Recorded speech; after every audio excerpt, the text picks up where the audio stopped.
Hola, mi nombre es Nieves Gutiérrez Ángel y voy a realizar la exposición de la comunicación que lleva por título Estudios sobre la violencia física en parejas adolescentes, consecuencias emocionales. En la actualidad, la violencia entre parejas adolescentes es un tema de gran relevancia, sobre todo debido a la gran prevalencia que tiene. Antes de proseguir, es conveniente aclarar que este tipo de violencia tiene como peculiaridad corresponderse con el hecho de ocurrir durante la adolescencia, entre parejas que mantienen una relación afectiva o sexual, pero las cuales no mantienen una relación de convivencia ni tienen descendencia en común. Dentro de las consecuencias que podríamos destacar, encontramos las consecuencias educativas y las consecuencias sociales. Sin embargo, no hemos de olvidar que otra de las grandes consecuencias de la existencia de este tipo de violencia es que puede ser una señal previa a la existencia de una posterior violencia durante las relaciones matrimoniales. Por otro lado, en cuanto a sus formas de manifestación, se corresponden con comportamientos relacionados con el control, con la violencia verbal, con la humillación, con el quitar valor a la persona, con la hostilidad, con la intimidación o con el desprecio hacia la pareja. En concreto, en este trabajo nos vamos a centrar en la violencia física, entendida como aquella en la que existe un contacto material para producir el daño. Y dentro de ella vamos a distinguir entre violencia física directa y violencia física indirecta. Dentro de la directa encontraremos conductas como pegar o dar empujones, y dentro de la indirecta encontraremos conductas relacionadas con esconder, robar,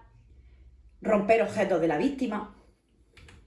Por todo ello, el objetivo de este trabajo es analizar cuáles son las consecuencias, en este caso de carácter emocional, que haber sido víctima de violencia física durante el noviazgo conlleva, analizando para ello cada una de las dimensiones de la inteligencia emocional. En cuanto al método, podemos decir que el método empleado en este trabajo se corresponde con ser de tipo correlacional, con un diseño ex post facto, de carácter retrospectivo y comparativo, puesto que en el mismo se comparan a las no víctimas y a las víctimas de la violencia física con una variable dependiente, la cual se corresponde con cada una de las tres dimensiones que integran la inteligencia emocional. Este trabajo, además, posee una muestra de 341 participantes que se corresponden con el alumnado de primer y segundo curso de la Universidad de Almería. Su rango de edad estaba compuesto entre los 18 y los 36 años. En cuanto a los instrumentos utilizados, son tres. El primero de ellos es un instrumento elaborado ad hoc con la finalidad de obtener datos de carácter sociodemográfico de la muestra. El segundo instrumento es la versión española del CADRI, compuesta por un total de 35 ítems, que en este caso solamente se escogieron los relacionados con la violencia física. Y el tercer instrumento es el TMMS-24, que posee como finalidad la evaluación de la inteligencia emocional percibida por el propio sujeto. La cumplimentación de los cuestionarios por parte de la muestra fue realizada previo acuerdo con el profesor mediante la visita a la clase. Se destinaron los primeros o los últimos 20 minutos y se ofreció una breve explicación sobre la cumplimentación y la confidencialidad del mismo.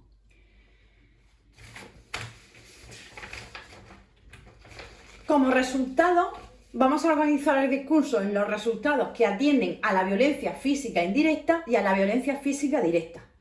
Dentro de la violencia física indirecta, la más prevalente es haber destrozado o amenazado con destrozar algún objeto de valor, seguido con haber sido víctima de amenazas relacionadas con ser herido y amenazas relacionadas con ser golpeado o lanzar algún objeto. Dentro de la directa, encontramos por orden de prevalencia el haber recibido una patada o golpe, el lanzamiento de algún objeto, ser empujado o zarandeado y recibir bofetadas o tirones del pelo.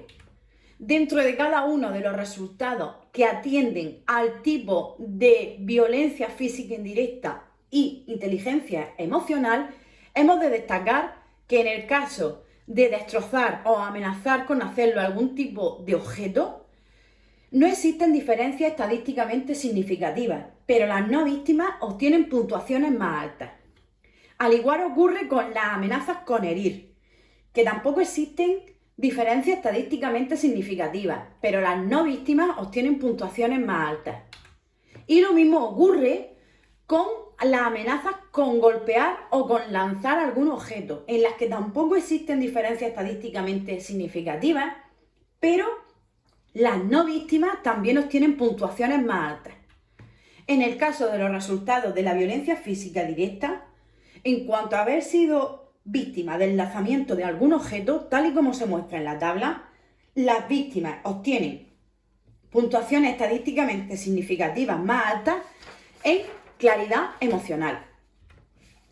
En el caso de dar una patada o golpear mediante un puñetazo, no existen diferencias estadísticamente significativas, pero las no víctimas obtienen puntuaciones más altas. Al igual que ocurre en recibir una bofetada o tirón del pelo, en donde las no víctimas también obtienen puntuaciones más altas,